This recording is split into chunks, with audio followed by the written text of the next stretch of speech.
The average house in Auckland now costs over $1 million New Zealand dollars. I'm 49 in August and I've been renting since I was 18.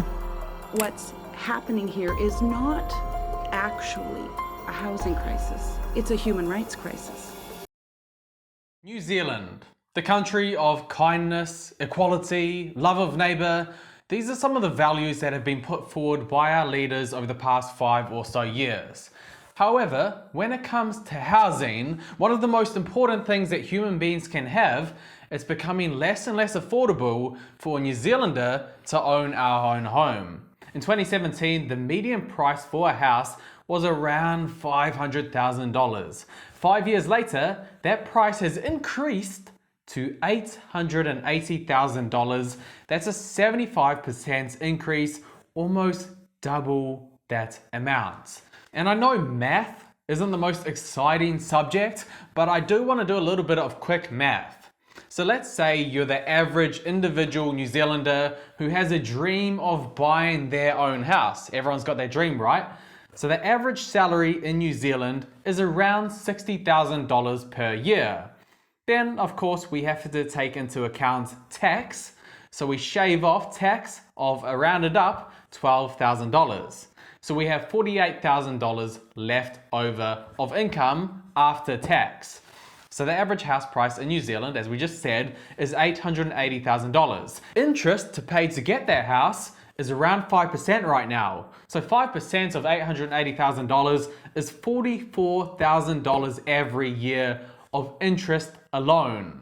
$44,000 of interest on a minus tax salary of $48,000, that's just not possible. So the average man or woman in New Zealand can basically not afford to buy their own house or her own house or his own house. His salary will barely meet just the interest repayments, let alone repaying back the principal.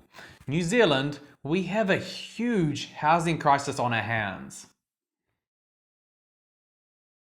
I don't know if you guys have heard of this saying from the older generation, we can call them that, but one of the things that we often hear them say is, back in my day, life was so much harder. We had a bike to school for 10Ks, there and back, milk the cows, we had no internet, we had it tough.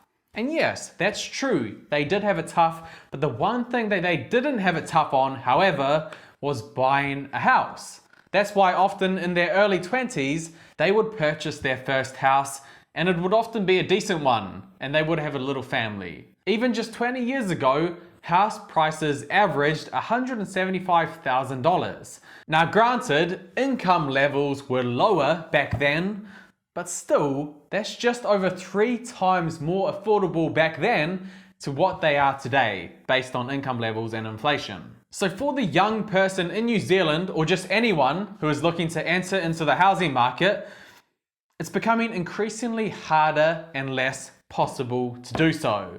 And the pandemic didn't decrease prices and make things easier for everyone, it actually made things worse. So normally, from an economics perspective, a pandemic will clean out the economy. We will face tough times, but things will get cheaper and prices go down.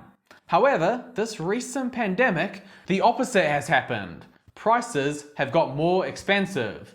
In Q1 of 2020, house price to income ratios were at 112.8. So that's still ridiculously high to have house prices at 112 times higher than the disposable income of a person. That's crazy, we can all agree on that. However, it got even worse after the pandemic. House prices increased and this ratio shot up to 137.5. So to buy a house, you have to pay 137.5 times your disposable income.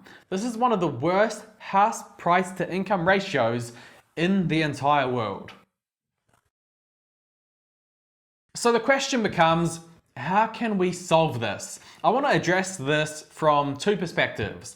One perspective is from the individual New Zealander, and second is from the government party that we elect. But first, let's start with the individual. What are some practical steps that we can do to get onto the housing market?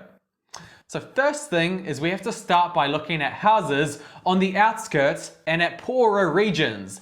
It's not ideal, it's just a practical way of dealing with things.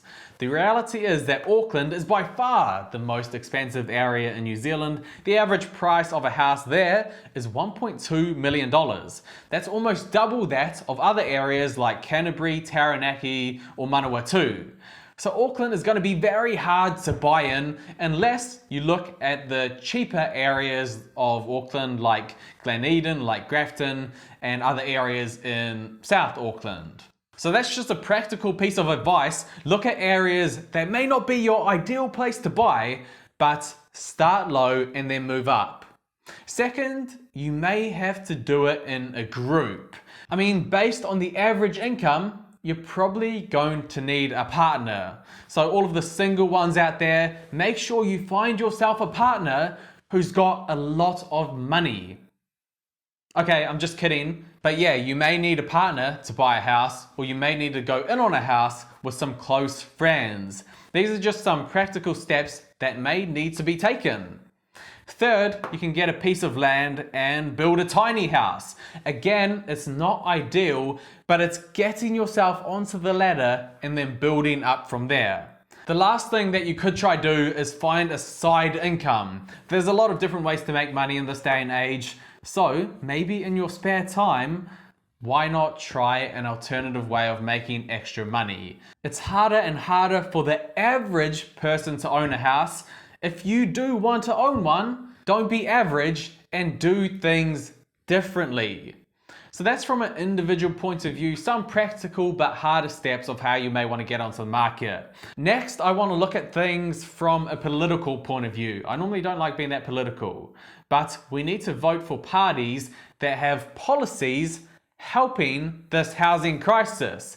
AKA, we don't want more foreign investments, outsiders, to compete and buy houses in New Zealand. We actually want less foreigners competing for our real estate. Remember that more competition equals more demand, which equals higher house prices.